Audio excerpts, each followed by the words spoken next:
gentlemen, like I said, I wanted to make this kind of video on going over covered calls. And I had a couple of plays this week. Well, ending today on Friday, because typically that is when options are terminated or either exercised. For this play right here, I went over Diamondback Energy, and this is an oil company. The ticker symbol is FANG. And I guess this line of work of doing selling a covered call is a good tool to have and to understand if you have trouble holding on to equity or your underlying stock. By performing this kind of tactic in options trading, you receive a premium to create a contract stating that you are going to sell 100 shares of an underlying company to whoever purchases it. And you, I guess, during the performance of the underlying stock, if it's really bullish, the premium of that will go up, as well as the longer it is portrayed out in time with theta. So for this play, I can't really show you the details of where, like, how the premium went up, but I stated on. So actually, let me show you the show more real quick before I back take that. So on December 7th of 2020, I did decide to buy 55 more shares because I was bullish on oil, and even Trump, the foreign president, did the same kind of aspect. He used the Federal Reserves. Well, he reserved money, utilized on purchasing oil, and that was during the dip. Obviously, the turnout of what the United States made is in the millions, versus mine, which is like 1,000. So I bought 55 shares because I had 45, creating that I have 100 shares. You do need 100 shares of the underlying stock. I did this beforehand. I made I'd sell a contract, an option.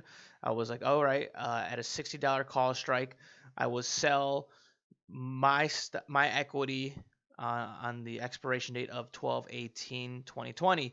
I received a $13 premium. I think I did this for a week. Yeah, I did a weekly option. Obviously, the premium was not a much, and there was not a lot of bullish on oil during this time. So, this is in December 9th. No, December 21st. I made one. I canceled it, and then on December 21st, which is my father's birthday, I decided to do another one. So big takeaway is I thought oil was going to be bullish. I didn't think it was going to be this quickly. Obviously, that's how the stocks are, underlying companies. They tend to fluctuate. So when you're thinking of doing this kind of method, try to be patient on when it's starting to increase in the value. That will give you a higher premium. Regardless of whether you get exercise or it expires worthless, you will keep the premium. You will also receive more premium if the more time that it's elapsed. So keep that in mind when you're trying to figure this out. If you think that the stock is bullish, you want to get rid of it, you have a good amount of money of making, then yes, this could be a tool to circulate revenue into different underlines and perform either the wheel method in options trading, or if you like to, you can always, which is my preferred method of incorporating two ways of making some good moves, is buying a lot of equity, maybe on a very affordable stock. Wait until the underlying value of the stock makes enough money that you can return profit or return the original investments and keep certain amount of equity that you own, preferably 100 shares, for free. Now you're just holding equity for free that can gain. Obviously, you can hold on for that equity for the rest of your life and you're set. But you can also then start circulating with these covered calls, which kind of act like a dividend, to be honest. As you can see right here, I got a $16.80 dividend for holding this stock for a while. I think I've held it since when oil kind of was starting to go down. So obviously these dividends are nice, but getting a premium is a little bit more nicer because you're going to get it regardless. Now going back into when you're looking for a covered call. So I'm going to backtrack right here. I believe I'm going to give an exercise in this call because of the fact that I did a $65 strike price. Unfortunately, it did close at $65.57 after during the expiration date. So typically, someone most likely is going to exercise me.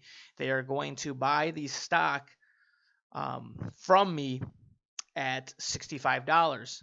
But now, when you are creating a covered call, you always want, and this is common sense, so use it.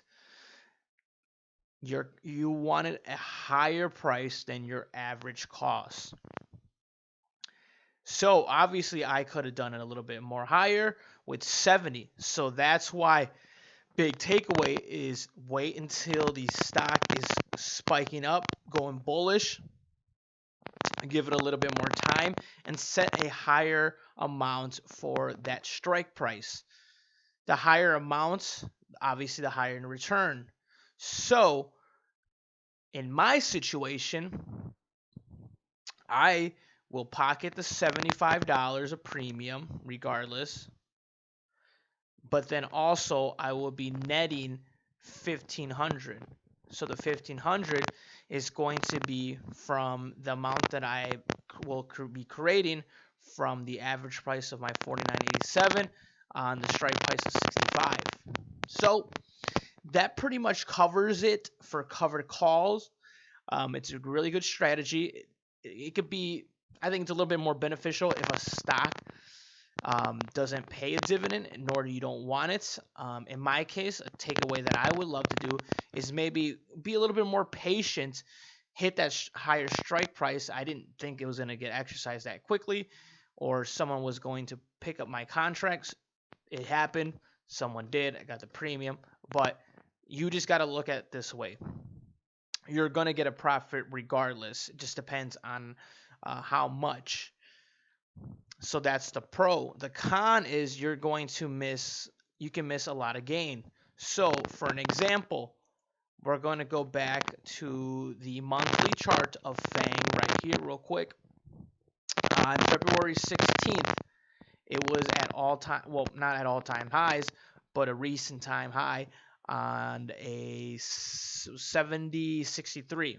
So that's an extra $500 that if I wanted to sell it during that time frame, which I can't because I have this option which is making me obligated and I cannot sell anything yet, I could have had $2,000 profit instead of $1,500. So that is kind of the big takeaway of covered calls. Covered calls can open a lot of different avenues of approach. Let's say now that I'm going to have my market, now that I'm going to get this amount of money back to me, I could use different strategies on maybe selling a cash covered put and on a company that is bullish, even though right now everything's somewhat, it was pretty content this week, and I can make another video next week about selling cash covered put and kind of creating this wheel method. Or in my case, I do have a couple of stocks that I want to make a purchase here soon.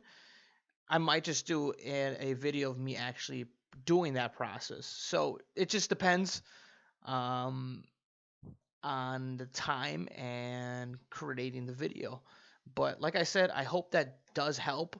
for this example. So this, what I just showed you, is most likely going to get exercised, like I stated.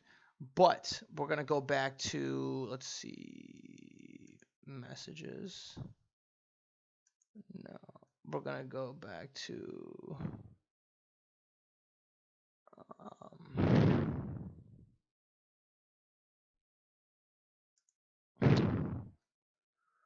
we'll go to history real quick, all right?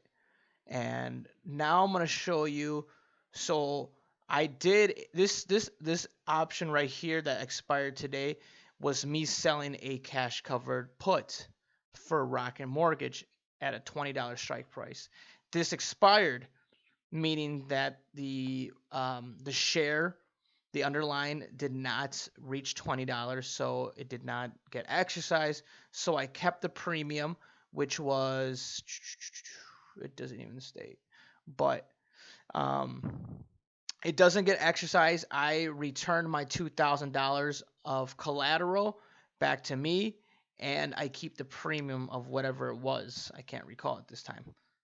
So the other option that expired today was Arlo. Arlo is a company that makes webcams. Rocket Mortgage, I should have stated, was obviously a lending company for mortgages. With Arlo, I did a longer cash covered call, but it expired today. The premium I get to pocket, but I stated that the stock was not going to reach $10. Well, I said that I would sell my underlying stock at $10. My apologies. But obviously it closed at $7.34. So I keep my $100 shares of the collateral and keep the premium so that I can redo this method again. I really do hope this helps. Give me some comments. Contact me if you have any further questions. Thank you much, and have a good Friday.